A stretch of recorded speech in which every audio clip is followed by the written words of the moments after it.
You ever been invited to the party only to get to the party and realize you're the only one there in costume? Or to get there and realize you're all dressed up and everybody else is in costume? Or to get there and realize that you're at the wrong place for the party? That happens sometimes, right? I mean, it's happened to everybody at some level or another throughout the course of our life.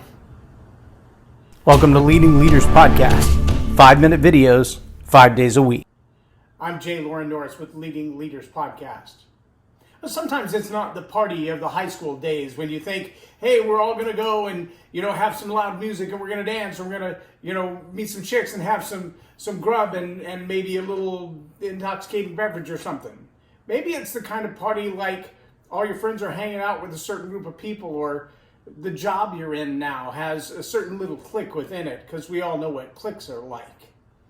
Or maybe it's a career, and you feel like I finally arrived in this firm or in this opportunity. I get to go to the next level. I get the next promotion. I get to be all that in a bag of chips. But when you get there, you realize this is not the party you thought it was. Maybe it's a political party. Maybe you thought, hey, finally I've arrived. I'm with the in crowd. I've got this all figured out. I'm ready to rock this. I'm ready to crush it. And then you realize that not only is it not what you thought it was, it's actually worse than what you thought it was. The party is worse than what you thought you were being invited to. I mean, in your wildest imagination, you thought, well, if it goes wrong, at least it will only be like this bad. And then you get there and you realize this is way worse than my worst imagination. My personal first experience with Calvin and Hobbes was a cartoon strip, as it was probably with most people. But in this cartoon strip, I see the cat leaning against the tree, and the little boy has a water balloon in his hand, and he says, "What would happen if I smashed you in the face with this water balloon?" And the cat replies and says, "Imagine the worst thing you've ever experienced in your life. Now mix that together with your very worst nightmare. Now add that to the thing you fear more than anything else in life and multiply by 10. And in the following frame, you see the cat chasing the kid soaking wet. And the cat says, "I told you how horrible this was going to be. Why did you throw the balloon anyway?" And he said, "You piqued my curiosity." See, I think there's something in all of us that says there's no way it could be as bad as they say. And if I take the risk and it turns out better than what they say, then I win. And if I take the risk and it turns out even better than they could have imagined, then I really win. And the sad thing is, sometimes haters are just straight up honest with you. Haters are just going to tell you, listen, we don't like you. We don't want you in our crowd. We don't want you around at all.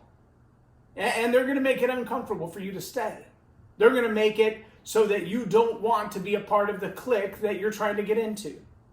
And if you're wise, when you have haters in your life like that, you begin to build your own safety barriers, and you keep them out of your life, and you keep them out of your relationship, you keep them out of your circle of friends, you keep them out of your circle of influence, then you most certainly don't take any advice from them. Because it's pretty easy to know when somebody is a hater. Whether it's just their nature or they got something against you, you know when they're a hater. They're pretty obvious about it. Maybe it's on social media or maybe face to face. But a player is a whole different thing.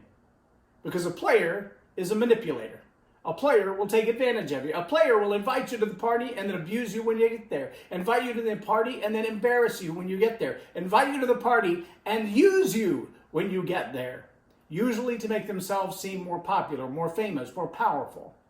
Because manipulation is their game. Manipulation is the one thing they have on everyone else that they manipulate. And it's the one thing that gives them the sense of power and narcissistic control that they crave. Well, we all know when we've been hated on. But do you know when you've been played? Now the question is, what do you do about it when you've been played? And how do you keep from getting played again? We all recognize a hater, but can you recognize a player? I'm Loren Norris with Leading Leaders Podcast for Tell It Like It Is TV. Have a blessed day. Subscribe now for our extensive video library of leadership lessons promoting faith, family, and freedom.